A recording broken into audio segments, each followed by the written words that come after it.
Dans cette vidéo, nous allons nous intéresser au lien de débord. Donc cliquons sur le panneau du dessus, voyons la façon dont il est lié à la joue gauche. Donc on voit qu'actuellement le panneau est non prioritaire. Il n'est pas possible de sélectionner la fonction débord. Pour avoir la fonction débord, c'est-à-dire pour que ce panneau déborde sur la joue gauche, il faut qu'il soit prioritaire. On voit ici effectivement qu'on a la fonction débord. Mettons par exemple un débord de 20 mm.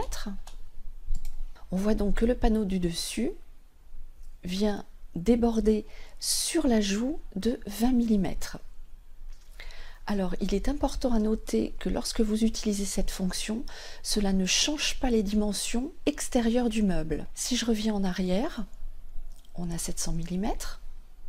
Donc, en ayant le panneau du dessus qui est prioritaire par rapport à la joue, mais qui ne déborde pas, si je repositionne donc mon panneau supérieur débordant de 20 mm par rapport à la joue, on voit que j'ai toujours un meuble qui fait 700 mm de large. Alors, à noter, vous pouvez également faire un débord négatif, c'est-à-dire que si par exemple ici, je mets moins 50 mm par exemple, vous voyez donc que le panneau s'est retiré de 50 mm par rapport à la joue.